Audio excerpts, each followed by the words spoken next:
At 0700 on October 4th, 1943, Colonel Hubert Zemke stood on the hard stand at RAF Haleworth, watching mechanics fuel 52 Republic P-47 Thunderbolts for a bomber escort mission deep into Germany. 29 years old, 6 months of combat, 4 confirmed kills. The Luftwaffe had sent 180 Fall, 190 seconds, and Messed 109s to defend the industrial targets his bombers would hit that morning. Every pilot climbing into those cockpits knew the numbers. The P-47 Thunderbolt weighed 7 tons empty. The German Wolf 190 weighed less than 4. In a turning fight, physics won.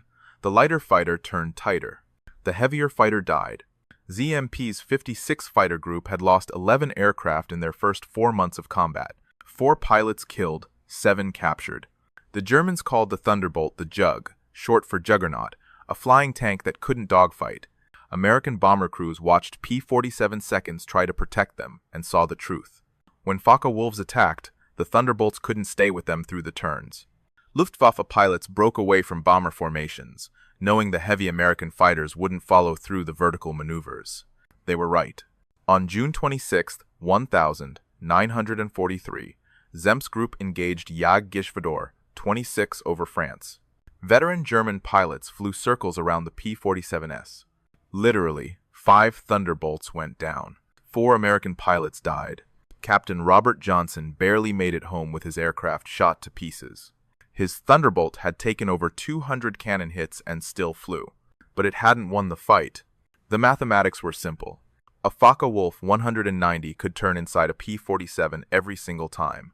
At 15,000 feet, the German fighter completed a 360 degrees turn in 22 seconds. The Thunderbolt needed 28. 6 seconds. In combat, 6 seconds meant death.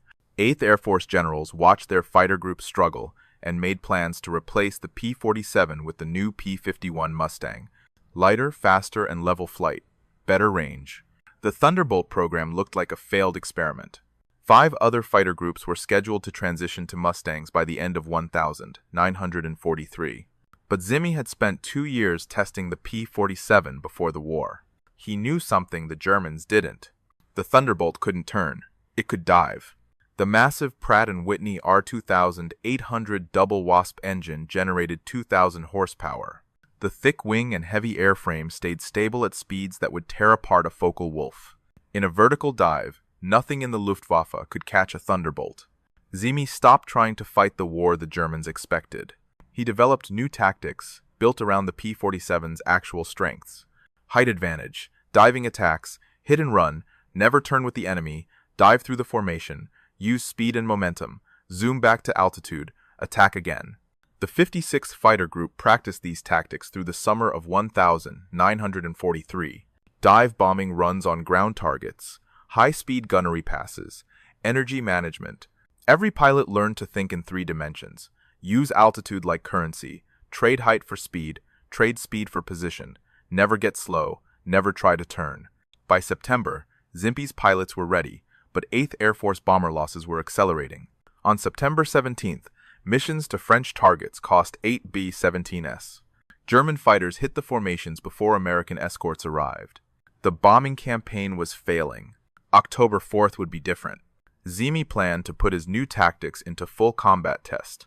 52 P-47s, all diving from altitude, all using speed instead of turning, all trusting the mathematics he had calculated. If you want to see how Zemke's diving tactics worked against the Luftwaffe, please hit that like button.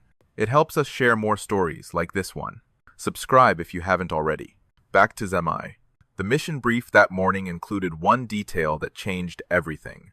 The bomber stream would fly at 22,000 feet. Zemke positioned his Thunderbolts at 30,000, 8,000 feet above the bombers, 8,000 feet of potential energy, ready to convert into diving speed. By noon, his 56th Fighter Group would either prove the P-47 could win or watch their bombers burn. German radar stations tracked the American formation, crossing the Dutch coast at 0930 hours. Luftwaffe controllers scrambled Jagusch 1 and Geschwader 26 to intercept. 73, Focke-Wulf, 190 seconds, climbed toward the American bomber formation. German pilots expected what they always saw: American fighters flying tight formation alongside the B-17S.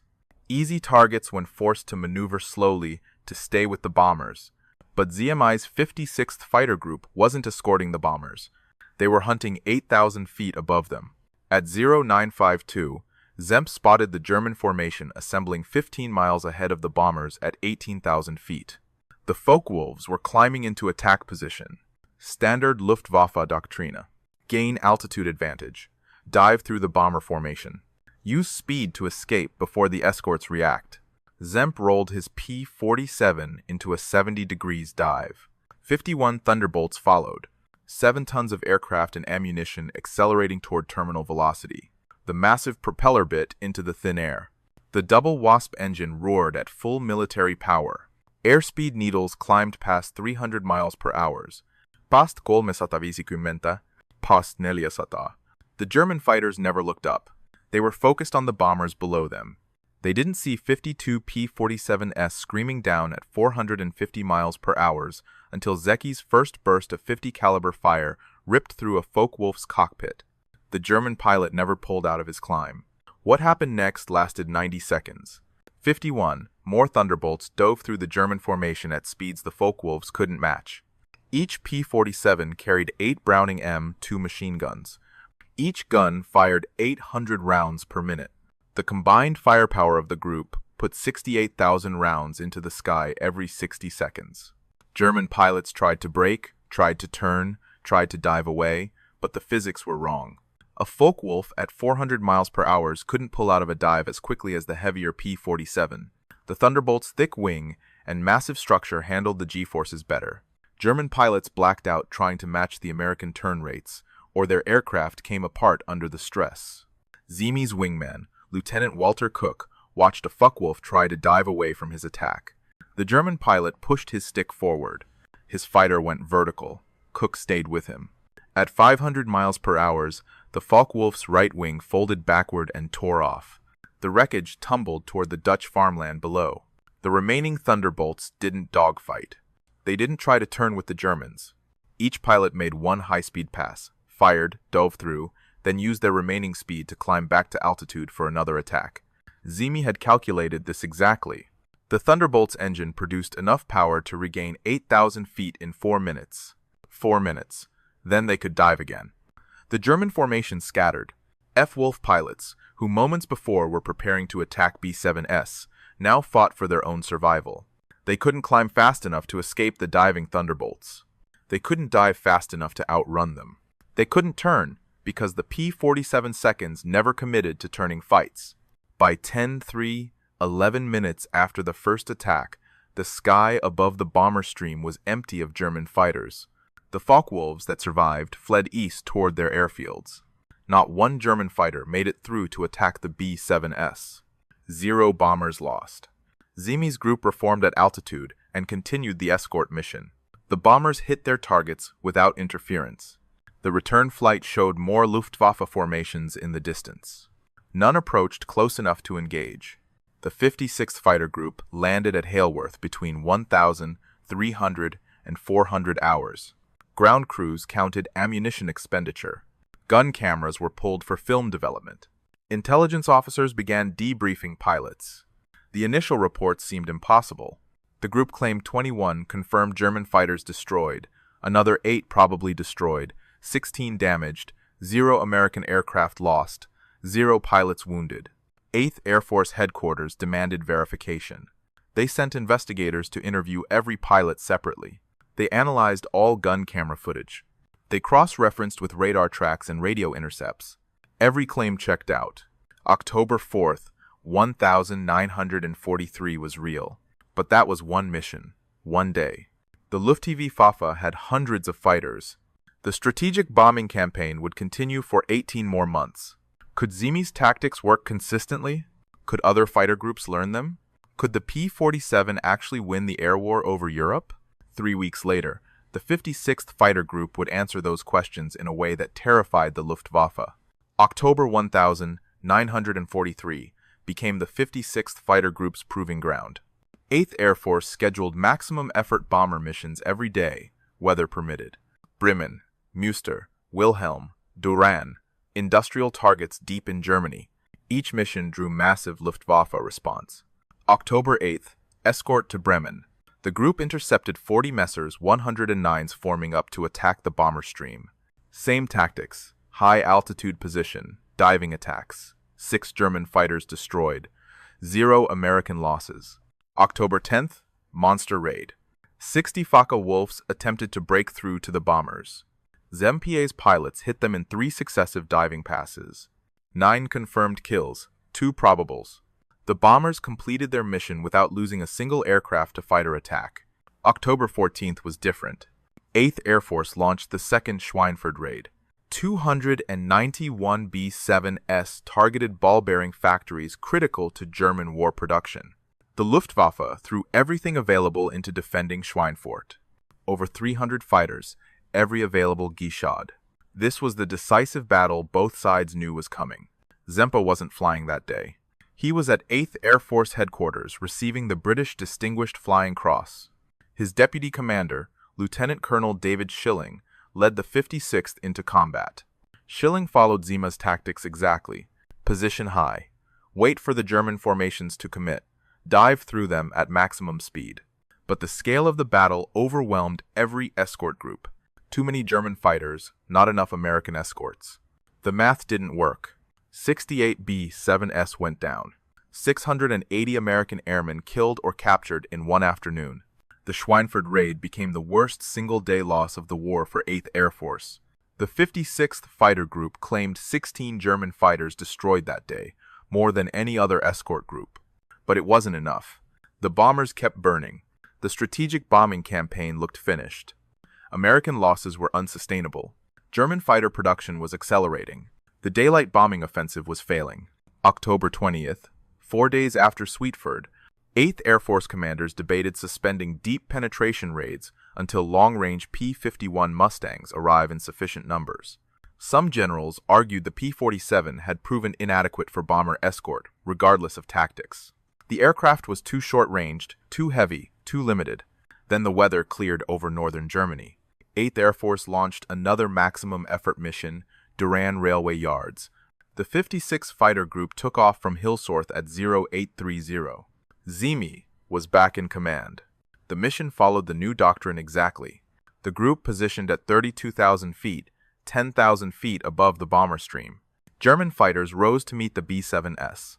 Zemke counted 73 contacts, Jagdgeschwader 26, and elements of Jagdgeschwader 3, some of the Luftwaffe's most experienced pilots. The German formation leader was Major Wilhelm Ferdinand Galland, younger brother of Luftwaffe General Adolf Galland. 55 confirmed victories, 7 years of combat experience. He had fought in Spain, Poland, France, and Russia. He knew every fighter tactic the Luftwaffe taught. Galland positioned his Gruppe for a classic bounce attack on the bombers. His fighters held altitude advantage over the B-7S. They began their diving attack at 10:45. Zemke was already diving. His 52 Thunderbolts had 2,000 feet more altitude than the German formation. They hit Galland's group from above and behind at 470 miles per hour. The German pilots never saw them coming. The combat lasted 7 minutes. 17 German fighters went down in that window. Galland's Focke-Wulf took multiple 50 caliber hits in the engine and cockpit. His aircraft went into an uncontrolled spin at 23,000 feet.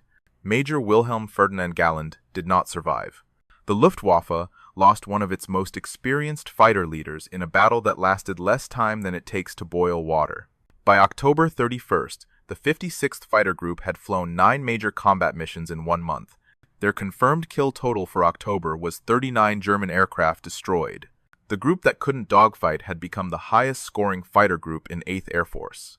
The Germans noticed. Luftwaffe intelligence began tracking American fighter tactics and identified a new threat.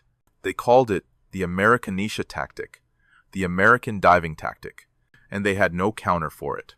November 1943, Luftwaffe Jagdgeschwader commanders held emergency conferences across occupied Europe. The Americans had changed something fundamental.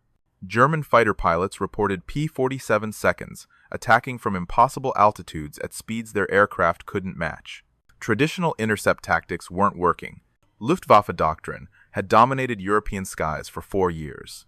Gain altitude, position above the enemy, dive through with speed advantage. The tactic had destroyed Polish, French, British, and Russian aircraft by the thousands. Now the Americans were using it better. Major GAR commanded Jagdgeschwader 11, 275 confirmed victories, one of Germany's most successful fighter pilots. He studied the 56th Fighter Group's tactics and identified the problem. The P-47 pilots weren't escorting bombers. They were hunting fighters. They ignored the B-7S and went after the Luftwaffe formations before they could attack. German fighter controllers tried adapting. They sent formations in at different altitudes, some high, some low, some from the flanks. The goal was to force the American escorts to split their forces, divide their attention, create openings for bomber attacks. It didn't work. Zemke positioned his squadrons in vertical layers. One squadron at 30,000 feet, second at 28,000, third at 26,000. When Germans came high, the top squadron dove. When Germans came low, the bottom squadron dove. The middle squadron covered both. Every P-47 maintained enough altitude advantage to accelerate into attack speed. November 5th, mission to Münster. Jagdgeschwader 1 attempted a coordinated attack with 30 Focke-Wulfs approaching the bombers from multiple directions simultaneously. Zemke's group intercepted all 3 formations before they reached firing range. 14 German fighters destroyed. The bombers lost 0 aircraft to fighter attack. Flak got 2 B-7S.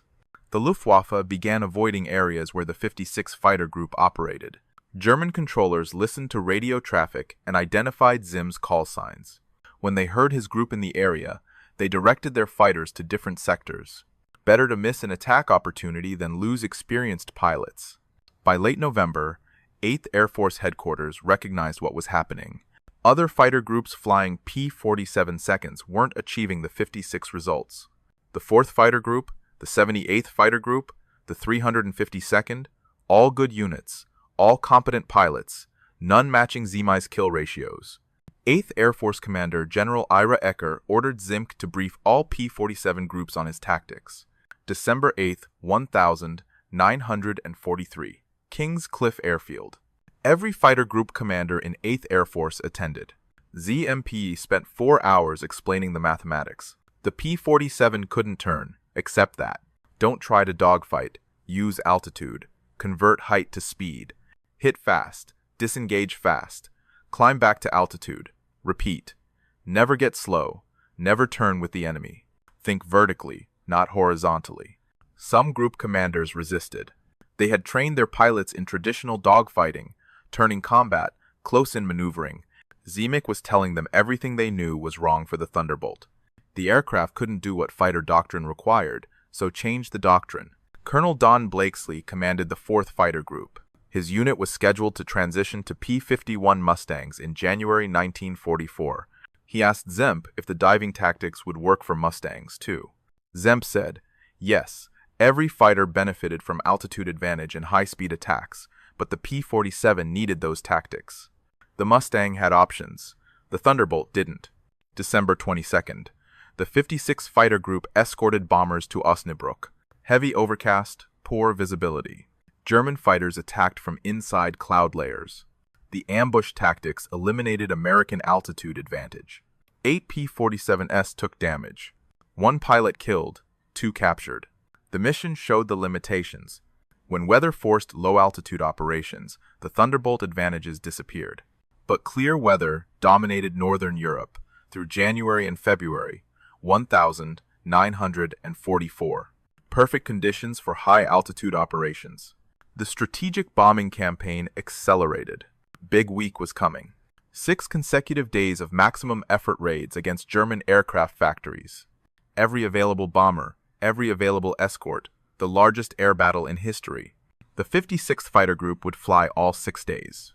Their mission assignments included a target no American fighter had ever reached, Berlin, the German capital, 500 meters into enemy territory, beyond the combat radius of every escort fighter in the inventory, except someone had figured out how to extend the P-47's range by 18%, and that someone was about to prove the Thunderbolt could protect bombers all the way to Hitler's doorstep. February 1944. Republic aviation engineers delivered modified external fuel tanks to RAF Hailworth. Each tank held 150 gram. Standard P-47 internal fuel capacity was 305 grams. The external tanks increased total fuel to 605 grams. Combat radius jumped from 230 miles to 425 miles. Berlin was within range. The problem was weight. A fully fueled P-47 with external tanks weighed 9 tons at takeoff. The aircraft needed every foot of Hailworth's runway to get airborne. Once airborne, the fuel weight affected climb performance. German fighters could intercept during the vulnerable climb phase, when American fighters were heavy and slow. ZMP calculated the solution. Take off with full fuel. Climb slowly to altitude over England. Burn off the external tank fuel first. Drop the empty external tanks before crossing into enemy territory. By the time German fighters appeared, the P-47 seconds would be at combat weight with full internal fuel remaining. The mathematics worked, but the tactics required perfect timing. If the external tanks dropped too early, the fighters wouldn't reach Berlin. If they dropped too late, the aircraft would be too heavy for combat maneuvers. Zemke set the drop point over Holland, 200 meters from base. The fighters would cross the Dutch coast at combat weight, with enough internal fuel for 2 hours of operations. February 20th, Big Week began. 8th Air Force launched 941 bombers against German aircraft factories. The 56th Fighter Group took off at 0900 hours, 54 P-47s, each carrying full fuel and ammunition. Target: Leipzig, 400 meters into Germany. The group climbed to 30,000 feet over the North Sea. External tanks fed fuel to the engines during the climb. Over Holland, all 54 pilots toggled their drop releases simultaneously. 108 external fuel tanks tumbled toward Dutch farmland. The P-47s were now at combat weight. Altitude 30,000 ft. Speed 280 miles per hour. Internal fuel sufficient for 4 hours of flight time. German radar tracked the formation. Luftwaffe controllers scrambled every available fighter. Jagdgeschwader 3, Jagdgeschwader 11 Est, Jagdgeschwader 26. 190 German fighters rose to intercept the bomber stream. The 56th Fighter Group positioned ahead of the bombers as planned. Zima spotted the German formations assembling at 28,000 feet, 50 miles ahead. The P-47 STUV. Same tactics that worked in October. High-speed attack, single pass, zoom climb recovery. But something was different this mission. The Luftwaffe had adapted. German fighters no longer concentrated in single formations. They spread out in small groups. When the P-47s dove on one section, 2 more sections attacked from different angles. The combat spread across 40 meters of German airspace. Zima's group couldn't maintain formation cohesion while engaging multiple small German units. The fight fragmented into dozens of individual engagements. P-47 pilots found themselves alone, outnumbered, fighting multiple opponents simultaneously. Lieutenant Robert Johnson engaged 3 Messers 109s over Brunswick. He destroyed one, damaged another. The third got on his tail. Johnson dove to escape. The Messerschmitt followed. Both aircraft accelerated past 450 miles per hour. Johnson pulled out at 8,000 feet. The German pilot blacked out from G-forces and crashed. Across the battle space, similar fights repeated. German pilots tried to turn with the P-47 seconds. Physics killed them. American pilots tried to climb away. Mathematics saved them. The Thunderbolt's power-to-weight ratio at combat speed exceeded anything the Luftwaffe could match. The bomber stream reached Leipzig at 12:30 hours. German flak batteries opened fire. 88 mm guns, 105 mm guns. The sky filled with black bursts. 21 B-17s went down over the target. Flak, not fighters. The Luftwaffe never got through. The 56th Fighter Group escorted the bombers back to England. They landed at Hailworth at 1,540 hours. 6 hours and 40 minutes total mission time. 18 German fighters confirmed destroyed. 2 P-47s lost. Both pilots survived and evaded capture. Big Week continued for 5 more days. Brunswick, Regensburg, Augsburg, Gotha, Schweinfurt again. And on March 6th, 1944, the mission everyone said was impossible. Berlin. March 6th. 1, 944,070 hours. RAF Hailworth. Zemke briefed his pilots for the deepest penetration mission ever attempted by American fighters, Berlin, 510 miles from the English coast. The German capital had never been reached by escort fighters. Every previous Berlin raid lost bombers by the dozen to unopposed Luftwaffe attacks. The mission plan was ambitious. 660 B-7s would hit industrial targets across Berlin. 397 fortresses targeted the VKF ball-bearing plant in Erkner. 263 hit the Daimler-Benz engine factory. The raids would German tank and aircraft production if the bombers survived. 8th Air Force assigned 8 fighter groups to escort duty. Total 673 fighters rose to defend Berlin. The capital had never fallen to daylight bombing. It wouldn't fall today. 56th Fighter Group crossed into Berlin airspace at 11:22 hours. First, American fighters over the city. Zemke spotted the German formations at 11:24. 70-plus contacts, 28,000 feet, 5 miles ahead. Focke-Wulf, 190 seconds, and Messerschmitt, 109s mixed together. The Luftwaffe had committed everything. The P-47 dove from 33,000 feet. Zemke led the attack personally. His flight hit the German formation at 460 miles per hour. The initial pass destroyed 6 fighters in 11 seconds. The German formation scattered. Zemke's wingmen followed through. 3 more Focke-Wulfs went down. The sky above Berlin became a 3-dimensional battlefield. P-47s dove from altitude. German fighters tried to climb to the bombers. Both forces collided at 25,000 feet. 50 caliber tracers and 20mm cannon fire crisscrossed the airspace. Aircraft debris fell toward the city below. Zemke destroyed a Focke-Wulf over the Dummer Lake area, his second kill that day. His wingman got a Messers 109. The combat moved west as German fighters tried to regroup. The P-47s stayed with them. Diving attacks, zoom climbs, no turning engagements. The tactics that worked in October worked over Berlin. The bomber stream reached the target at 11:50 hours. Berlin's flak defenses opened fire. 2,000 anti-aircraft guns. The sky turned black with explosions. 69 B-7s took damage. 11 went down, but not one bomber fell to German fighters during the bomb run. The escorts held the Luftwaffe away from the formations. By 12:30 hours, the combat was over. The bombers turned west. German fighters broke off. Fuel exhaustion forced both sides to disengage. The 56th Fighter Group formed up and headed home. They landed at Hailworth at 1,440 hours. Total mission time 6 hours and 10 minutes. Longest fighter mission flown by any American group to that date. 18 German fighters confirmed destroyed over Berlin. 4 probables, 9 damaged, 2 P-47 seconds lost, 1 pilot recovered, 1 captured. But the numbers only told part of the story. American fighters had reached Berlin. They had protected the bombers. They had won the air battle over the German capital. The mission every expert said was impossible had succeeded. Zemke received the Distinguished Service Cross for leading the Berlin escort.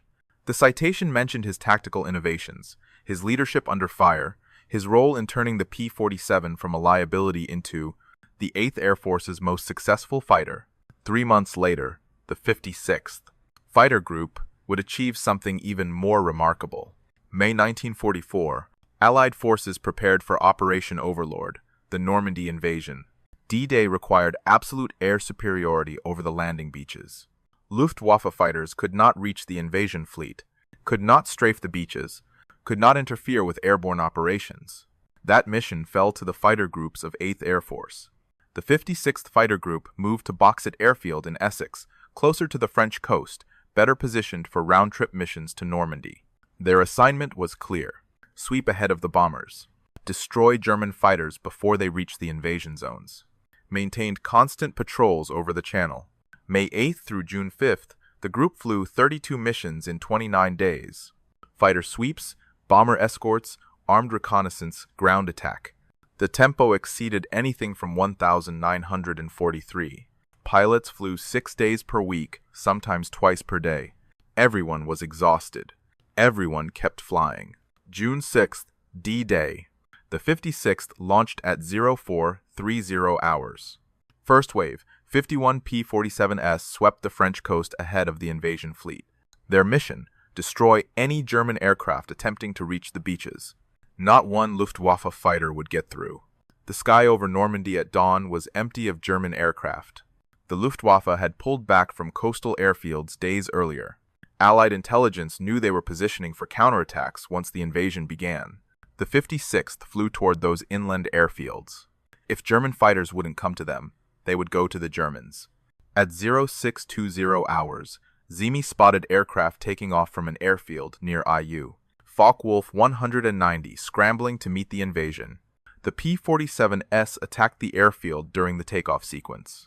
German fighters were most vulnerable while accelerating down the runway. Heavy, slow, unable to maneuver. The attack destroyed 9 Focke-Wulfs on the ground. 4 more were shot down during takeoff. The remaining German fighters aborted their mission and scattered. Not one reached the invasion beaches. The 56th returned to Boxt at 0915 hours. Refueled, rearmed, launched again at 1100 hours. Second mission of D-Day, armed reconnaissance over the Files area. The group intercepted German fighter bombers attempting to reach Allied positions. Junkers Otiotas, Focke-Wulf 190 fighter bombers. Messid 110 night fighters pressed into daylight service. The Luftwaffe was throwing everything available into stopping the invasion. By sunset on June 6th, the 56th Fighter Group had flown 97 individual sorties. They claimed 23 German aircraft destroyed, 15 on the ground, 8 in the air, 0 American losses. The invasion succeeded partly because German fighters never reached the beaches in significant numbers, but June 6th was one day. The campaign continued through June, July, and August. The 56th flew constant missions supporting the breakout from Normandy. They strafed German convoys, destroyed fuel depots, attacked rail yards. The P-47's 850 caliber machine guns proved devastating against ground targets. Armor-piercing incendiary ammunition penetrated truck engines, fuel tanks, and locomotives. The 12th of August 1944, Zemke received orders to transfer to the Pratt 479th Fighter Group, a struggling unit equipped with P-38 Lightnings, converting to P-51 Mustangs. 8th Air Force needed Zemke to rebuild them. His time with the 56 was over. Lieutenant Colonel David Schilling assumed command. Schilling had flown with the group since January 1943. He understood Zemke's tactics completely. The transition was seamless. The group's performance never declined. Under Schilling, the 56 continued operations through the end of 1944 and into 1945. Battle of the Bulge, crossing the Rhine, the final push into Germany. The group flew its last combat mission on April 21st, 1945, 18 days before Germany surrendered. When the Air Force Historical Research Agency compiled final statistics, the 56 Fighter Group's record was undeniable. 2 years of combat operations, 447 missions flown, 391 sorties, 32 hours of combat flight time, 677 and 12 German aircraft destroyed in air-to-air combat, the highest aerial victory total of any fighter group in ETH Air Force. 100 more victories than the second-place group. The only fighter group in the European theater that flew the same aircraft type from first mission to last mission. The P-47 Thunderbolt that German pilots called too heavy for combat, had destroyed more Luftwaffe fighters than any other American aircraft. Not because the airframe changed, because the tactics changed. Zemke's diving attacks, his altitude discipline, his refusal to dogfight, his mathematical approach to aerial combat. These innovations transformed the strategic bombing campaign. They made D-Day possible. They won the air war over Europe. And it all started with one realization. The P-47 couldn't turn. So stop trying to make it turn. Z transferred to the 479th Fighter Group on August 12, 1944. His new unit flew P-51 Mustangs.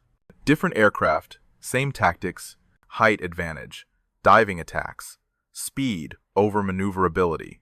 He scored 2 1/2 additional victories with the 479th. His total reached 17 and 34 confirmed kills. October 30th, 1944. Zemke led a mission over Germany in deteriorating weather, severe turbulence. His P-51's wings separated at 18,000 feet. He bailed out, evaded for 3 days. German troops captured him on November 2nd. He spent the remainder of the war in Stalag, Luftwaffe, as senior Allied officer, responsible for 9,000 prisoners. But the 56th Fighter Group didn't need Zemke anymore. His tactics had become doctrine. Every pilot in the group understood the mathematics. Every new replacement learned the system. The unit's success continued under Schilling's command through the final 7 months of the war. The group produced 39 fighter aces, more than any other 8th Air Force fighter group. Lieutenant Colonel Francis Gabreski scored 28 victories with the 56th, the highest total of any American pilot in the European theater. Captain Robert Johnson finished with 27. Colonel David Schilling claimed 22 and 12. Major Walker Maharan got 20 and 34. These weren't lucky pilots. They were disciplined tacticians who understood physics. They knew their aircraft's capabilities. They refused to fight the enemy's fight. They made the Luftwaffe fight their fight, and the Luftwaffe lost. By April 1945, other P-47 groups across 8th Air Force had adopted variations of Zemke's tactics. The 78th Fighter Group, the 352nd, the 353rd, combined, P-47 Thunderbolt groups destroyed over 2,000 German aircraft in air-to-air combat. The supposedly obsolete fighter became the most successful American aircraft in the European theater. The strategic bombing campaign succeeded because fighters like the P-47 made it succeed. Bomber losses declined from 20% per mission in 1943 to less than 2% by 1945. German industrial production collapsed. Ball bearing factories, aircraft plants, oil refineries, tank factories, all destroyed by bombers protected by escorts that finally worked. Zemke survived the war, returned to the United States in May 1945, remained in the Air Force until 1966, retired as a full colonel. He never received a general star, despite leading one of the most successful fighter groups in American history. Some said his outspoken criticism of senior officers cost him promotion. Others said the Air Force preferred leaders who didn't question doctrine. But Zemke changed warfare regardless of his rank. His mathematical approach to aerial combat influenced fighter tactics for the next 30 years. Vietnam-era F-4 Phantom pilots used energy management tactics derived directly from Zemke's P-47 doctrine. Height advantage, speed advantage, boom and zoom. The principles remained valid even as aircraft speeds doubled and tripled. The 56th Fighter Group disbanded in October 1945. Reformed in 1946, served through the Cold War, flew F-86 Sabres in air defense missions, converted to F-100 Super Sabres, then F-4 Phantoms. Today, the unit trains F-16 pilots at Luke Air Force Base in Arizona. The Wolfpack continues. If this story moved you the way it moved us, do me a favor. Hit that like button. Every single like tells YouTube to show this story to more people. Hit subscribe and turn on notifications. We're rescuing forgotten stories from dusty archives every single day. Stories about pilots and commanders who saved lives with tactics, mathematics, and discipline. Real people, real heroism. Drop a comment right now and tell us where you're watching from. Are you watching from the United States, United Kingdom, Canada, Australia? Our community stretches across the entire world.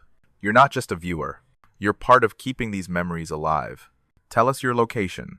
Tell us if someone in your family served. Just let us know you're here. Thank you for watching, and thank you for making sure Hubsky and the 56th Fighter Group don't disappear into silence. These men deserve to be remembered, and you're helping make that